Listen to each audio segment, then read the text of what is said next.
Hello, the beautiful people, and welcome to Knowing Your Jargon. This is our KYJ series, Knowing Your Jargon series, where we go through the alphabet and we explore some jargon kind of terms. So far, we've done A, B, C, D, E, and today is episode F. So let's get our F on. Here we go.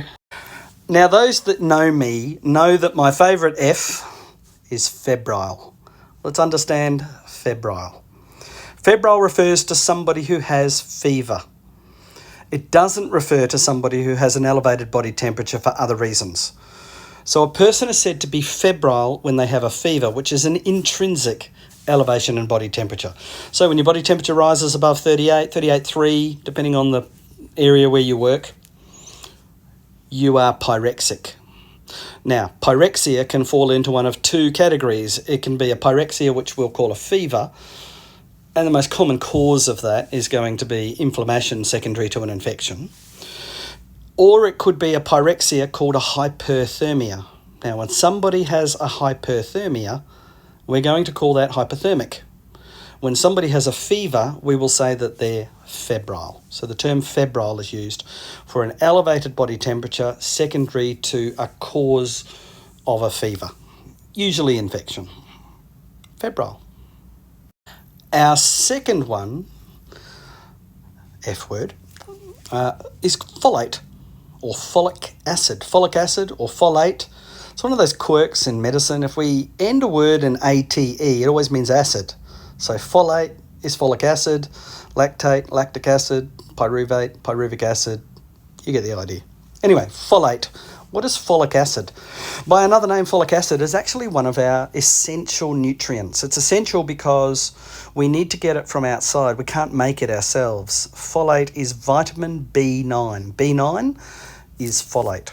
So, what does it do? Folate's an essential vitamin, B9, to synthesize DNA and RNA and to aid in protein synthesis so that cells can reproduce.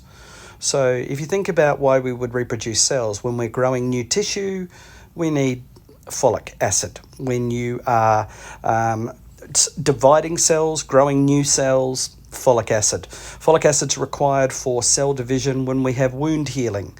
If somebody's healing after trauma.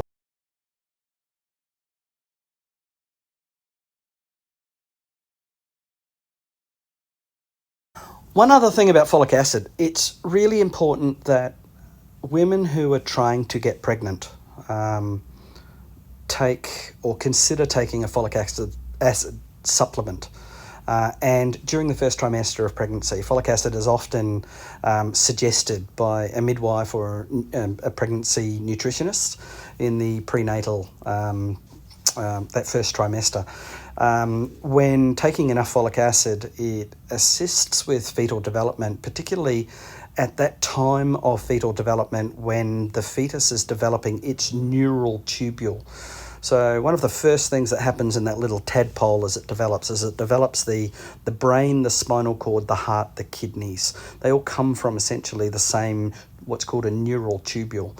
And neural tubular deficit has been seen in women that have a vitamin B9 or a folic acid deficiency. So for that reason, it's highly recommended to take vitamin B9 or folic acid.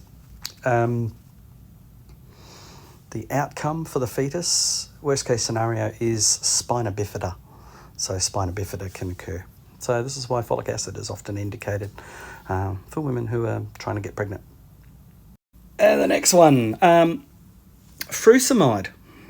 Commonly under the trade name Lasix, frusemide is a loop diuretic. So you remember when you learned your renal stuff, you've got your glomerulus and then you've got that convoluted tubule called the proximal convoluted tubule. Then you've got that big loop called the loop of Henle, and then there's the distal convoluted tubule as it plumbs, the nephron plumbs into the collecting duct. So the loop itself, it's in the loop of Henle that you reabsorb sodium back into the bloodstream from what would become urine down the track. You reabsorb sodium, you reabsorb potassium and chloride inside that loop of Henle. What if we could block that process by giving you a drug called a loop diuretic? And that's what frusemide is. It's a loop diuretic.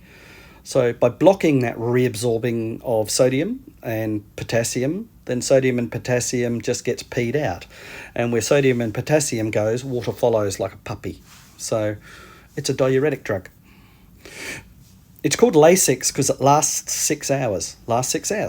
So if you're going to give twice a day Lasix, please make sure you give it really early in the morning, like 6 a.m, and the next dose about 6 hours later, about midday. Please don't give it at 8 o'clock in the morning and 8 o'clock at night. Otherwise, the afternoon staff, the night shift, and the patient's not going to like you for it. They'll be up peeing all night. The next F word is fibrin. Some people call it fibrin. Fibrin, potato. I don't know who says potato, but fibrin. Fibrin is the end product of a process called coagulation. Now, let's just say, for argument's sake, we took all of the platelets and all of the red blood cells and all of the white blood cells out of your blood. All you'd be left with was plasma. And inside that plasma, you've got protein like albumin, there's water, there's electrolytes, sodium and potassium and magnesium and calcium and phosphorus and sulfates and carbonates and all of that sort of stuff. There's immunoglobulins, so antibodies are floating around on the inside of that soup. Remember, you've taken all the cells out, so your blood can't clot.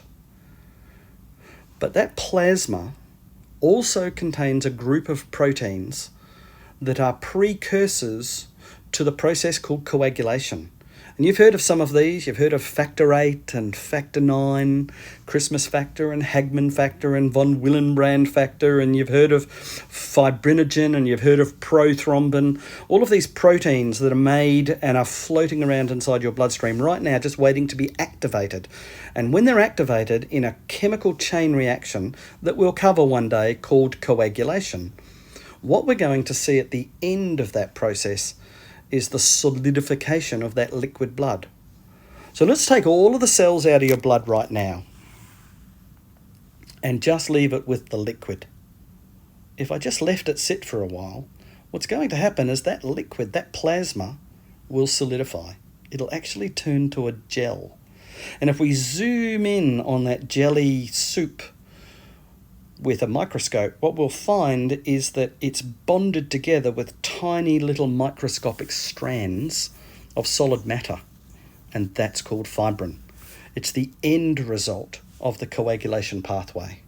Ultimately, prothrombin, factor 2, is converted into thrombin, and that stimulates fibrinogen to convert into fibrin, little strands of string. Coagulation relies on a process to form fibrin. So many F words. The last one I'm going to do is furuncle. Have you ever had a furuncle? It sounds a bit naughty, doesn't it? It's like a furry uncle. No, a furuncle is just the proper term for a boil. So you've seen a pimple, which is a little collection of bacteria in the skin, acne. Well, if you've got an infection in your hair follicle, that's called a furuncle or a boil.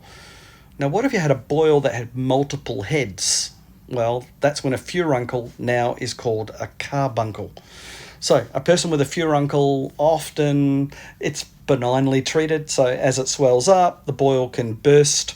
And when it bursts, it tends to clear itself up. Sometimes if a boil is particularly painful, what we can do is we can lance the top. We put a little laceration in the top of the boil. We open it up. We may pack the boil with some saline-soaked gauze and do dressings on it. But that's called a furuncle.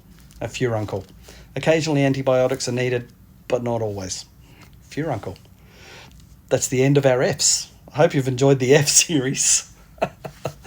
Anyway, tomorrow we're going to do some G. We're doing G tomorrow. Hope you're having a good week.